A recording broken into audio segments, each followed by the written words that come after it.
Welcome back. President Trump is making a major announcement from the Oval Office. Let's listen in. Say more about it than I can. Please. Well, it's difficult for Americans to buy a home, particularly after the last 4 years, sir. But with the president's signature today, we're going to make it easy for people to buy a home without getting hassled. For years, their private personal information has been bought and sold in the open market, resulting in them getting innumerable phone calls and text messages. But with your signature today, we're going to put an end to that so that when Americans try to realize the American dream of owning a home, they're able to do so without being harassed. Good job. Good. It's a great honor, John.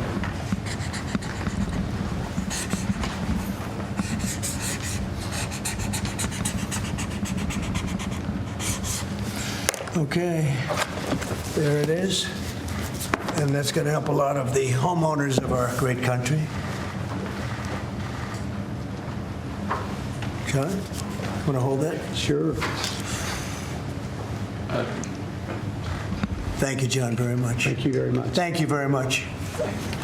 Okay, Will, you go ahead. And I'd like to leave you with this gift from a constituent back in Tennessee. Oh, I could use that at night. It's an American flag. That's very nice. I like that. Thank you, Mr. President. Thank you very much. That's very nice. Next, we have a number of executive orders for your attention, sir. Okay. From 1789 until 1947, our nation won some of its greatest military victories under the direction of a Secretary of War operating within a Department of War. Today, with this executive order, you will authorize the current Secretary of Defense and the current Department of Defense to once again embrace this great lineage and once again be named the Secretary of War and the Department of War.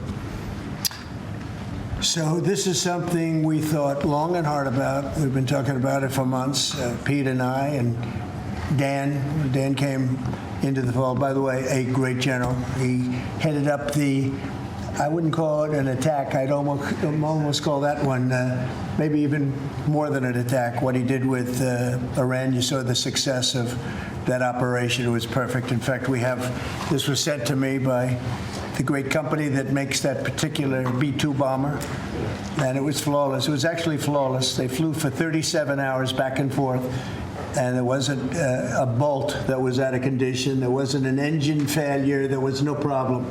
It was a perfect attack, and it knocked out any possible nuclear capability for Iran, which nobody wanted to see, and we weren't going to put up with. So great job, Dan. And we've been talking about this Department of War. So we won the First World War. We won the Second World War. We won everything before that and in between. And then we decided to go woke, and we changed the name to Department of Defense. So we're going Department of War. And I'd like to ask our Secretary of War to say a few words. Pete Hegseth. I think it's a much more appropriate name, especially in light of where the world is right now. We have the strongest military in the world. We have the greatest equipment in the world. We have the greatest manufacturers of equipment by far. There's nobody to even compete. And you see that with this and so many other things. The Patriots are the best. Every element of the military, we make the best by far.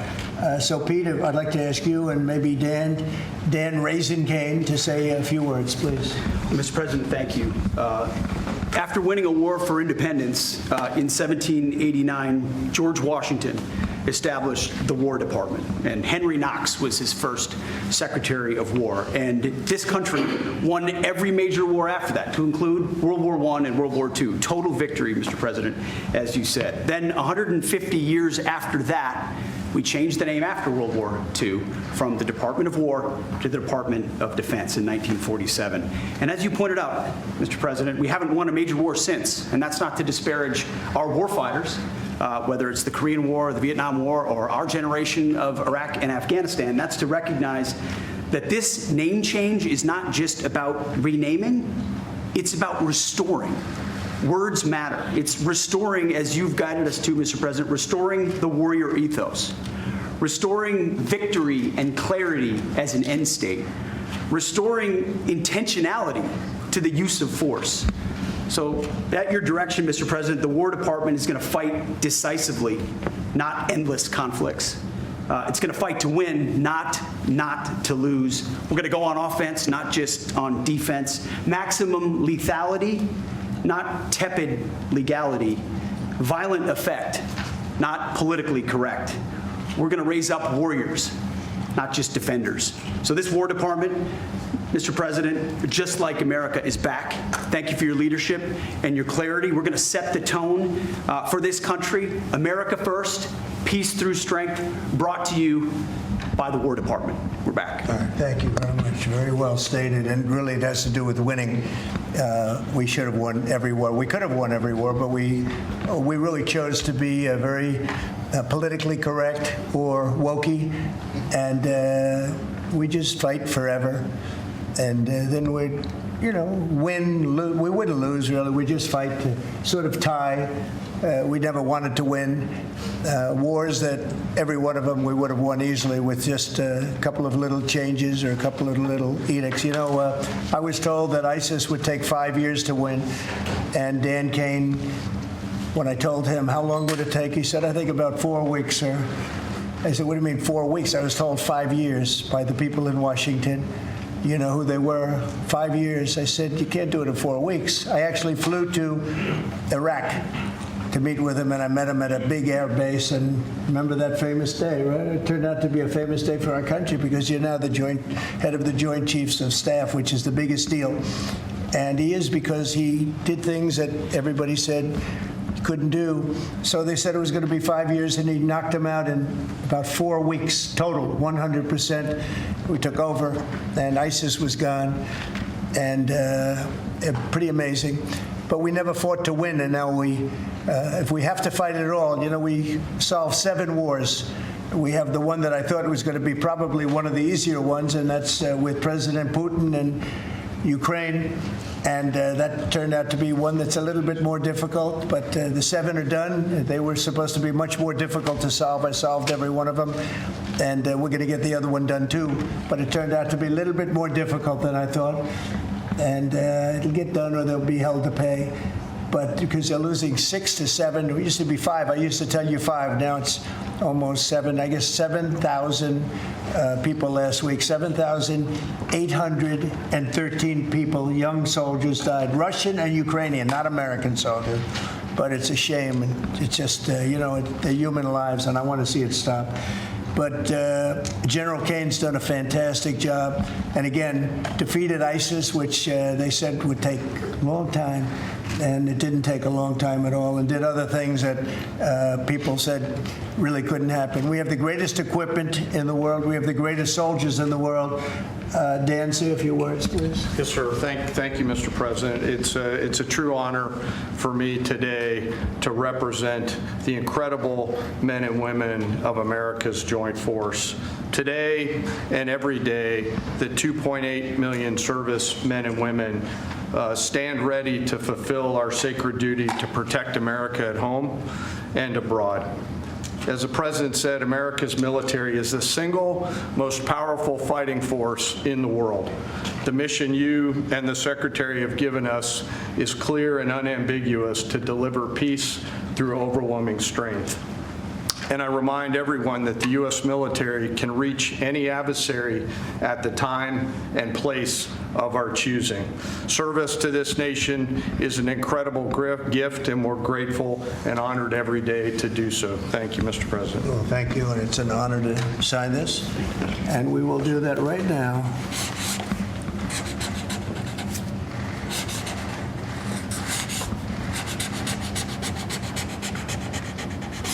I think that's a big one, I'll be honest.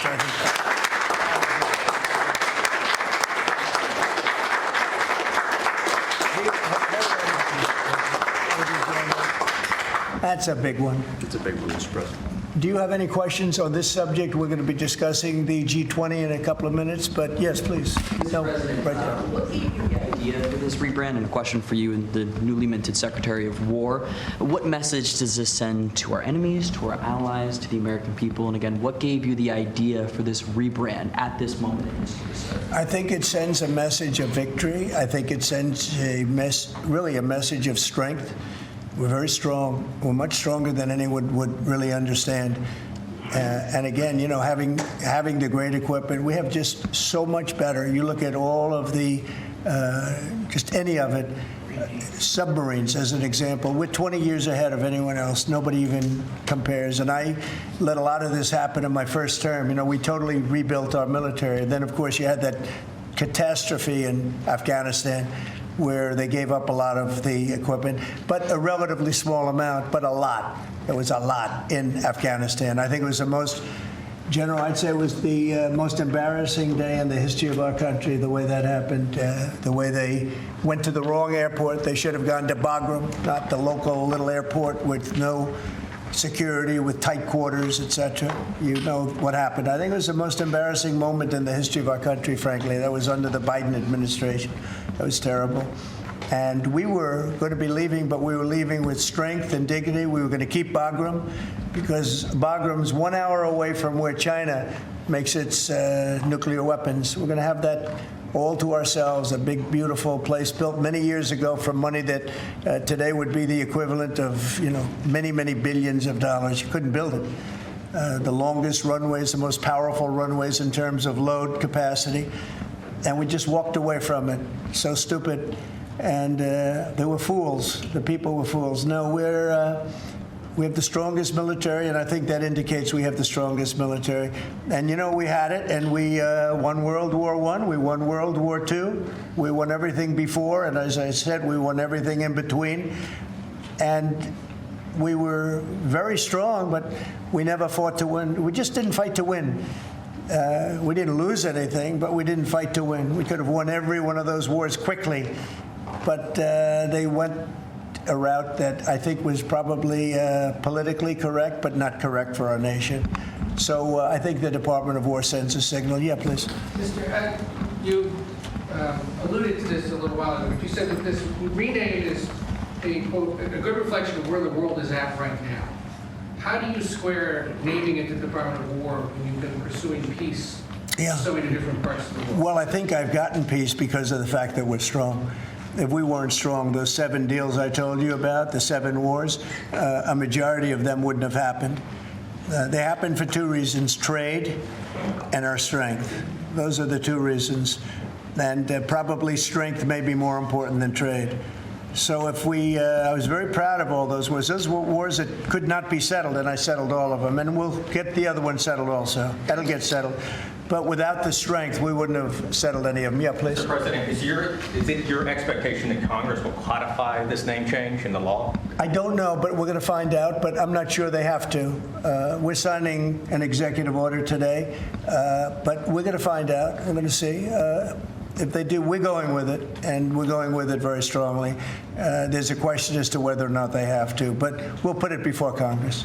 Do you know how much this rebrand will actually cost? And are there any concerns about, the Pentagon's mission of actually cutting back on spending? Yeah, but not a lot. We know how to rebrand without having to go crazy. We don't have to recarve a mountain or anything. We're going to be doing it not in the most expensive. We're going to start changing the stationery as it comes due and lots of things like that. We're not going to be doing things like have been done in the past when they changed the name of forts that shouldn't have been changed. Those names of the forts should not have been changed, at least for the most part. And as you know, many of them have been changed back already. At the request of the communities, every one of those communities said, we want our name back, like Fort Bragg as an example. The people in that community wanted that name back. They refused to call it anything else but Fort Bragg. So we're not going to be spending very much money on that. Yes, Sir, when you spoke with the Europeans and Zelensky earlier this week, did you preview this for them, and did you say what security guarantees they might be involved in? This is nothing to do with anybody but the United States of America, the people of America. This is who I talked to about changing a name. This is a very important change because it's an attitude, and we know how to win. We've been winning, and we're going to win like you've never seen. Wait till these factories start to open up that are being built all over the country. You're going to see things happen in this country that nobody expects. We have over $17 trillion in investment coming into the country. We never did anything even remotely close to that. No other country has either, by the way. So you're going to see things that are pretty amazing. But it's really about winning.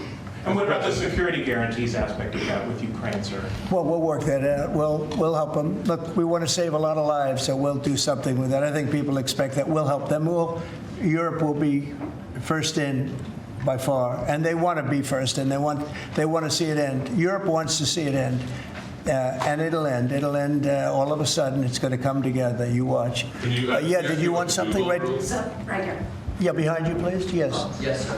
You haven't been shy about taking bold, decisive, offensive action to protect American values. Strikes in Iran, the strikes this past Tuesday on the positively ID'd Tren de Aragua narco-terrorists. Is that going to be a critical function of the Department of War moving forward? It depends on the individual instance. You know, we don't want drugs coming in from Venezuela or anybody else or any place else, and we'll be tough on that.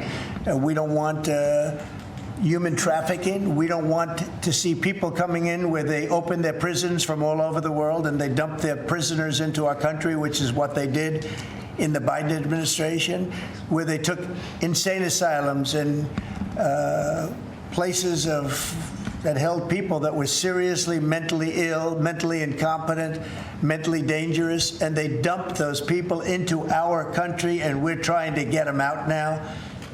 What they've done, what the Democrats and Biden have done to this country will go down in infamy. What they have done to our country, and especially that, you know, they created the worst inflation we've ever had. That's nothing compared to what they did with the people in our country right now. And we're getting them out, and it's not easy when you have the liberal judges destroying our country. But we've won them all. We've won it all. Ultimately won it all. Hard process. It should be easier. We know who it is. We know exactly who we're looking for. We had 11,000 murderers dropped into our country. We've gotten a lot of them out. Or in some cases, they're so dangerous, we were afraid to get them out because they'd come back in. But for the last 120 days, 0 people came in. Can you imagine? This is me speaking, but these are figures developed by, they say, a pretty liberal group of people. They admit that 0 people came into our country. Think of that. A year ago, it was millions of people were coming in. Millions. They were coming in. You could look at them and you could say, big trouble. And that's what we have in our country. But we're getting them out, and despite that, we're doing really well. Yeah, please, Brian. Comment on the recruitment levels across the military branches. Well, the recruitment's the most exciting thing. So when I was campaigning for the office, numbers were coming out that the recruitment numbers, generally, you can speak to it better than anybody, the recruitment into the military, all branches of the military, and police and firemen and everything else. Anything having to do with like a public service, the numbers were horrible, record-setting bad. And now they're record-setting good. We're setting every record every month for recruitment. We're packed in the Army, Navy, Air Force, Marines, Coast Guard. My beautiful I love Space Command. I see Space Command, but Space Force has been, we've got a waiting list of people wanting to go in. A year ago, especially a year and a half ago, you know, when I took the lead in the polls, which was very early, it really helped with the recruiting. And when I won from November 5th on, it's been amazing. And over the last 4 or 5 months, we're just packed. It was very hard to get police officers. Now the departments are loaded up. Everyone wants to be a policeman or a woman. So it's been a great thing. General, do you want to talk about that? Sure. As you said, serving our nation is an incredible gift that we give, and the reward on that gift pays back exponentially year over year. And I think the young people of America are seeing the importance of service, and whether it's in any of our armed services or in local police, fire, or rescue, service is an important thing that I personally encourage, and I know everyone else in government service sees that same reward. And Pete, on recruitment, what do you think? I was down at Fort Benning, the newly properly renamed Fort Benning, yesterday, watching Army basic training, and they're so full they can't barely handle the throughput. It is truly historic across all the services, as you said. It's been a surge into the, I was going to say the Defense Department, but I will say the War Department. And that you might almost call it a vibe shift, an attitude shift, a feeling that the country is back, that service is back. And there were military families last year, Mr. President, that said, I don't know if I can recommend, I mean, I wrote a book on this. I don't know if I can recommend service to my son or daughter, given what's been done to our military. You heard it over and over and over again. And I hear from those same military families right now, sir, and they're saying, I recommend to my kids that they go into this department, this Pentagon, under this commander-in-chief, who they know you'll have their back and they want to serve. So it is historic, and it's the biggest reflection of how motivated Americans are by your leadership, sir. You know, really, it's nothing more than spirit, love for the country. I guess the esprit de corps, as they say, you have more of that than we've had maybe ever, frankly. But to see it turn over a period of less than a year, I would say, but to see it turn, nobody wanted to go into the military. Now everybody wants to go into the military. Jennifer, you want to? Yeah, there's some new reporting on North Korea and this Navy SEAL incident in 2019. Can you say if the administration has engaged with North Korea on that incident since it happened recently? Yeah. And then can you share some recollections? I don't know anything about it, no. I'd have to, I could look, but I know nothing about Can you it. confirm that it happened? I don't know anything about it. I'm hearing it now for the first time. Okay, great. And then on the Hyundai incident in Georgia with the arrest of some workers, construction workers at the plant, have you heard any feedback from Hyundai? I just heard about that a little while before the news conference, and I would say that they were illegal aliens, and ICE was just doing its job. But I know nothing about the instance. It happened a little while ago. Okay? There has been some pushback on that, though, from South Korea already. And of course, they pledged to invest $150 billion in the U.S. when they were just here, last week. Are you concerned? Well, and they have the right to sell cars and things in our country. It's not like a one-sided deal. Are you concerned at all about, your immigration agenda potentially clashing with these economic goals? Well, we want to get along with other countries, and we want to have a great, stable workforce. And we had, as I understand it, a lot of illegal aliens, some not the best of people, but we had a lot of illegal aliens working there. So, look, they're doing their job. That's what they have to do. These are people that came through with Biden. They came through illegally. They came into our country, so we have to do our job. Mr. President, the now Department of War has been involved in the crime cleanup in D.C. You've tasked Congress with proposing and passing a crime bill. What are some things that you would really like to see codified in that crime bill? Well, I think one of the things is the cashless bail. It's killing it. When that came out, the first time, that's when you saw the real big crime start to happen. Cashless bail, what a disaster that is. You murder somebody, you don't have to put up bail, and you go out in the street and you murder somebody else. That's what's happened. It happens so often, and that's one of the things. And other of the things you're reading about, is a standard, but just a certain toughness. I have to say, one of the elements of fascination for people over the last period of time has been what's happened to D.C. So we've gone from one of the most dangerous cities in our country to what they call a safe city. It's a totally safe city. In fact, I set up dinner in Washington, D.C. next week. I wouldn't have done that, to be honest. I would have had an obligation not to do it before I came into office, or even at the very beginning when things were so corrupt and so dangerous out on the streets. So Washington, D.C. has had virtually no crime. We even have a mayor that's admitting to it, and she's a, liberal Democrat, in all fairness. She's a person that hasn't gotten exactly along with Republicans over the years. And she said she's never seen anything like it. So Washington, D.C. is a totally safe city. We have virtually no crime. It's gone from the most unsafe city in the United States, almost, just about, to one of the safest cities, maybe the safest city in the United States. That's a tremendous compliment to our military, what we did. The National Guard's done a fantastic job. Yeah, please. Mr. President, can I ask about Florida real quick? Florida House Speaker Daniel Perez was at the White House yesterday as part of a leadership summit. Yes. We understand you met with him separately. Mr. President, what did you two talk about? And also, did you explore him running for Florida Attorney General? We didn't talk about that, but he's done a fantastic job. He's respected all over the country, really. He's a leader, and he's done just a fantastic job. We didn't discuss anything having to do with his future. I'm sure he'd be very good at that. My second question, Alligator Alcatraz, sticking with Florida, a major ruling appeals court blocked a federal judge's order to close it and it can remain open for now. Your reaction? I think they've done a fantastic job in building it, the governor and everybody else that's been involved. It's an incredible facility. It's housing people for usually a very short period of time before they get brought back to their countries. As you know, we focus on criminals before we focus on anybody else, and we're taking thousands and thousands of criminals out every month out of our country, some of them murderers. And I think Florida's done a great job by building it. And whether it's Alligator, Alcatraz, or anything else you want to call it, I was there. I visited with the governor, with other people. I guess Nikki was there. Tom Homan's been there a lot. A lot of people have been there from. It's an amazing facility for what it is. It's not a hotel. It's not supposed to be a hotel, but they've done a great job with it. And I'm very happy with the judge's decision. You also mentioned Venezuela. I want to ask one more follow-up question on that. On the U.S. strike on a vote tied to a Venezuelan drug cartel, the Maduro regime is pushing back today. In fact, they say the U.S. seeks regime change through military threat. Your reaction to those words, and also, would you like to see regime change in Venezuela? Well, we're not talking about that, but we are talking about the fact that you had an election which was a very strange election, to put it mildly. I'm being very nice when I say that.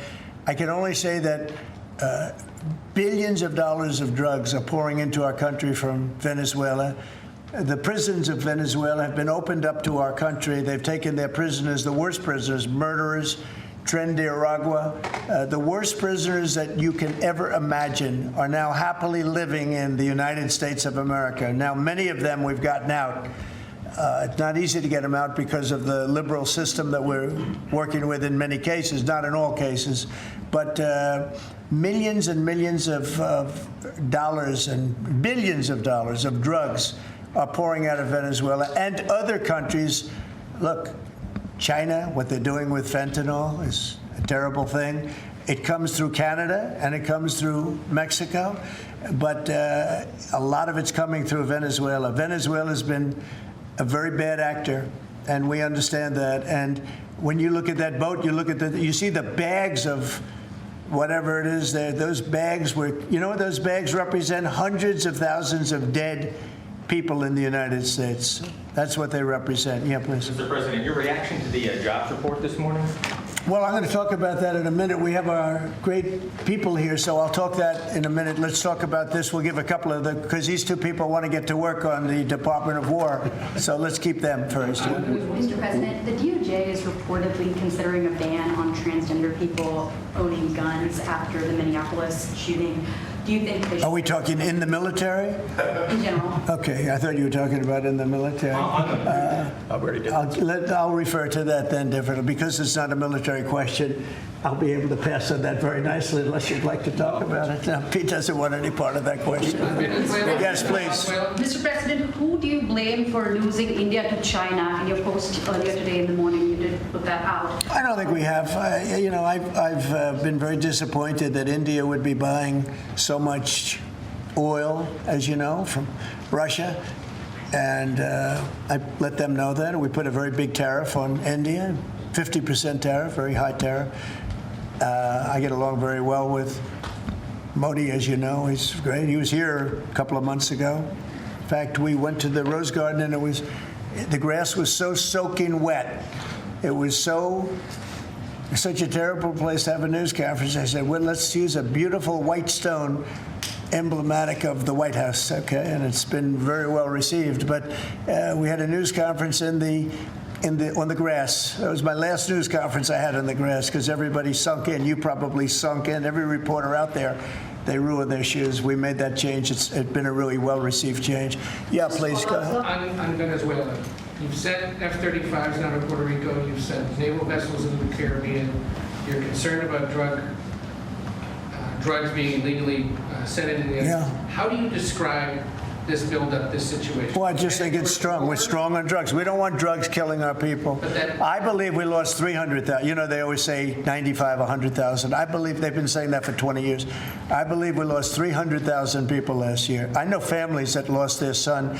Those families will never be the same. I know a family lost a daughter, a beautiful daughter. In fact, it was like she took something that she thought was like a minor deal, and it turned out to be riddled out with fentanyl, the size of the head of a pin, and you're dead. And no, we're stopping the drugs. We're going to save a lot of people. Look, whether it's 100,000, but it's not. It's 350,000 people died last year from drugs. And we're not going to let that happen to this country. Think of that. Think if you're in a war and you lose 300,000. We'll lose 600,000 in the pretty much between Gettysburg and all of that, the Civil War, we lost, 600,000. So we're losing half of that every year to drugs. We're not going to do it. We're not going to allow it to happen. You think of the wars. If we lost 600,000 people in a war, but we lose that every 2 years, more than that. So it's 300 to 350,000 people.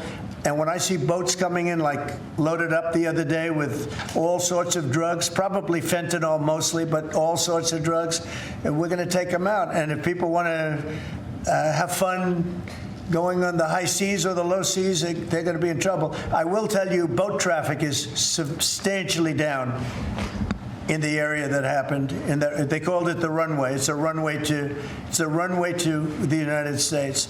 And boat traffic is very substantially down on the runway. You can imagine why. I think anybody that saw that is going to say, I'll take a pass. I don't even know about fishermen. They may say, I'm not getting on the boat. I'm not going to take a chance. What happens if Venezuela flies jets over U.S. naval vessels again? Well, I would say they're going to be in trouble.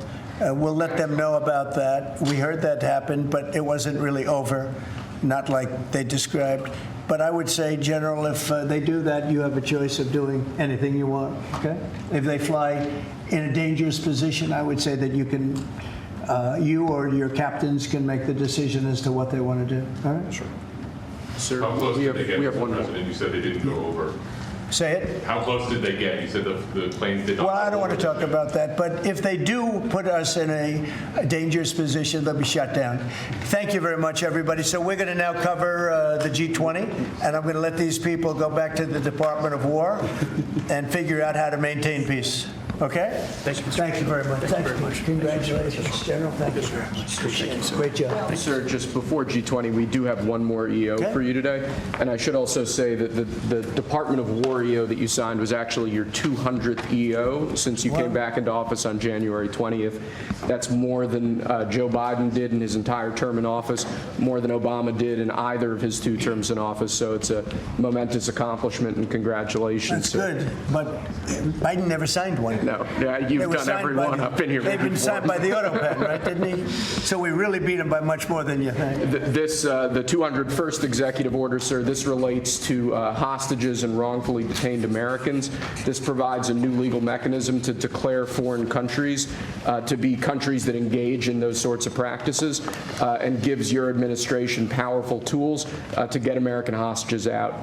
This has been a focus of your administration this time around. Adam Bowler's here, and he's done incredible work already. This will give him even more. I think it's great, and Adam's amazing. So, Adam, do you want to describe how many hostages we've gotten out together, you and I, and you and a couple of other people that we know, and me and a couple of other people that you don't know, but we've gotten a lot of hostages. Do you want to describe it? Mr. President, you brought back 72 hostages since your term. If we compare that to President Biden, he has gotten 20 taken. So he is negative 20 taken. 20 taken. They don't take our people so often. So, Mr. President, when we spoke, you said that that was a primary focus, and I'll tell you the job is easy because of you. And we paid nothing, too. We paid nothing. They pay $6 billion. They always paid $6 billion for 5 people. $6 billion. It was just a number I kept hearing. Not only that, $6 billion plus we'd get like 1 person, and they'd get 6.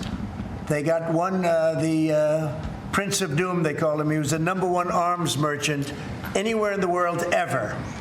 And they got him out. And on top of that, we paid money. So, no, we don't do that. You know, once you pay money, and then a lot of people start disappearing. They start grabbing reporters, too. They think the reporter is going to get a lot of money, and to me they would. You'll be well taken care of. I better stress that, because otherwise we have headlines. He said this or he said that. No, I'm not smiling about it, but they would. They'd be grabbing reporters. They'd be grabbing everybody, and especially when you pay the kind of money that Biden and Obama, they used to pay money that was crazy. We don't pay, and if you don't pay, they find it to be not a lucrative business anymore. That's fantastic. Would you like to say something? So it's really Spihar, Special Envoy Bowler, it's Rick Grenell, it's Steve Witkoff who brought Americans home. But with this EO you are signing today, you are drawing a line in the sand that U.S. citizens will not be used as bargaining chips, and it provides your Secretary of State, Marco Rubio, the same tool set to punish states who take our citizens wrongfully the same way that we can punish those who sponsor terrorists. This is a very significant EO you are signing today, sir. Thank you, Sebastian. Very good. You're doing a great job, too. And this is your Director for Hostage Affairs at the NSC. Yes, and I hear. So Julia was seminal as well to all of this. I heard you're doing unbelievable. Would you like to say something? Absolutely. It's a outstanding EO, absolutely unprecedented action against those foreign adversaries who would take our people. They now know they are on notice, and it's not acceptable. And if you take our people now, you will pay. You know, Adam gave up a job where he was making tremendous amounts of money, big stuff, top of the line Wall Street, and he wanted to do this. He wanted to do hostages. I offered him other jobs too, very big jobs. He said, I was shocked actually, he didn't want them. He wanted to do hostage negotiation, and pretty amazing. Thank you very much. Appreciate it. Appreciate it. Thank you all. Do you have any questions for them on this very important subject? I think it shows a lot of your leadership as far as fighting for Americans and fighting for humans, and to think that, Joe Biden went in negative territory. Oh, he went way negative. Way negative, and you're actually making progress on this. I think this does send a message to the world that we don't negotiate, we're going to stay strong in that type of what they call business. Well, one little anecdote that may be of interest. We were told by numerous families who had missing loved ones during the Biden administration that this building, Biden's National Security Council, told those families not to talk about their missing loved ones, to be quiet, not to create any pressure on Biden and on Jake Sullivan, the key propagator of the Russia hoax. This administration has met with those families on a weekly basis. Right. People like Adam, yourself, sir, your envoys are doing everything to get every single American home. Not to tell them not to talk about their loved ones, but bring them home. Well, I can tell you one story that was amazing. A few weeks ago, very little written about it, but there should have been. But it was a very nice gesture. The head of Belarus, who's a very respected man, strong person, strong leader, he released 16 hostages. And John Cole, a lawyer who works for me, great lawyer actually, one of the greatest lawyers. But John Cole was over there, and he heard that they had hostages. And you know about this. 16 people he released. And I just want to thank the head of Belarus. But while John was over there, they had, I believe, another 1,400 hostages. Now, not from us, from places all over the world. And just pretty tough place, in all fairness. But they had 1,400. And I believe they're going to be releasing a lot of those 1,400. They're not, I think very few, if any. We got pretty much ours back. And we didn't pay anything, but I very much gave my respects to the leader of the country, who's, again, he's a very strong man. But he's got 1,400 or 1,500 or a large number, and we're talking about releasing them. Some are political, I guess a lot of them are political. And looks like they're going to be released at some point in the pretty near future. So it's a great thing. They have to respect your country. If they respect you and they respect your country, they release it. If they don't, then you have to pay $6 billion. I mean, $6 billion. Can you imagine that, paying $6 billion? Kind of related, but not really. But did you comment on Tina Peters, who's been locked up behind bars from Colorado within the election? I think you put out a truth a couple days ago about it. We have a wonderful woman who was an election official, and she saw cheating in Colorado, and she viewed it as horrible, and she said, what's going on here? And she went to the machine and she tried to open to find out whether or not it was cheating. And they went to her and they said, did you touch this machine? Yes. And they arrested her. They arrested her instead of the people that did the cheating.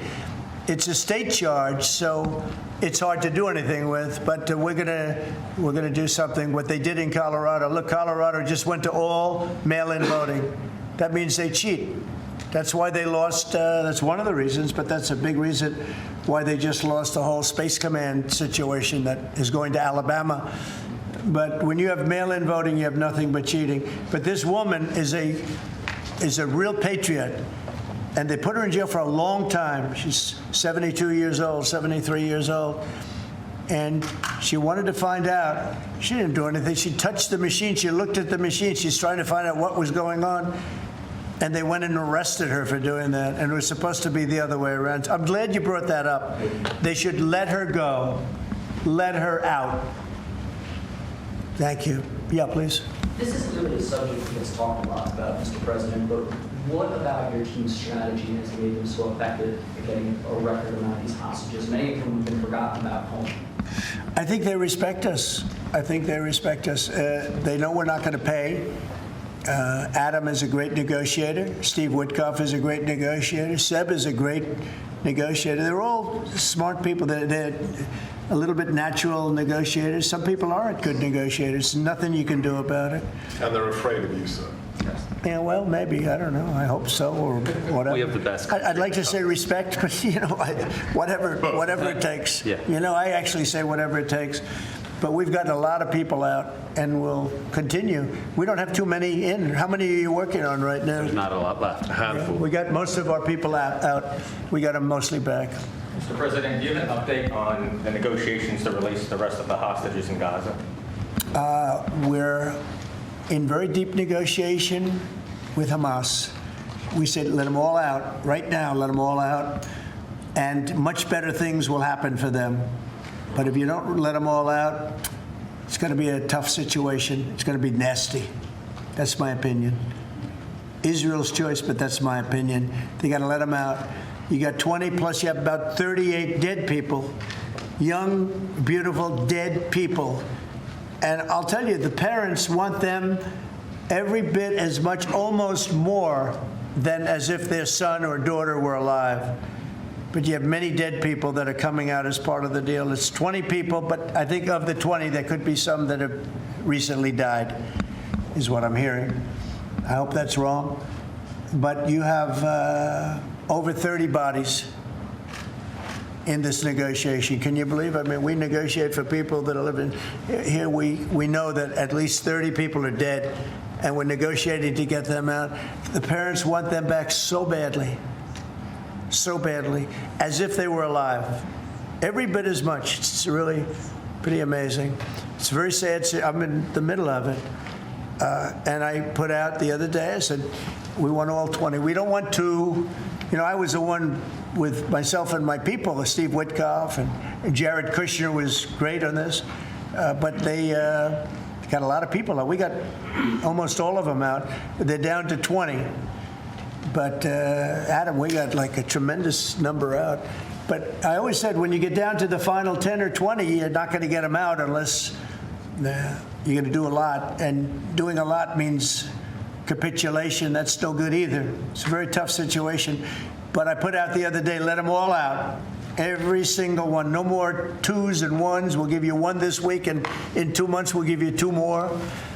And there's negotiation going on right now. Okay. And real quick, what is the biggest challenge negotiating with Hamas right now? 10 to 20, what do they want to let them free? Well, they're asking for some things that are fine. Look, you have to understand, you have to remember October 7th. People forget October 7th. It's not an easy thing to forget, right? But people forget, or they maybe purposely forget October 7th. So, you have to put that into the equation very strongly. It's amazing. Some people even deny it. They deny it. They're crazy. But I've seen tape that's as violent as anything that you can imagine. Many of you have seen those same tapes. So you have to put that into the equation, too. So it's not an easy situation. It's a tough one. But there are 20 people, maybe a little less, but there are 20 people that we want out. Hey, Sean Hannity here. Hey, click here to subscribe to Fox News YouTube page and catch our hottest interviews and most compelling analysis. You will not get it anywhere else.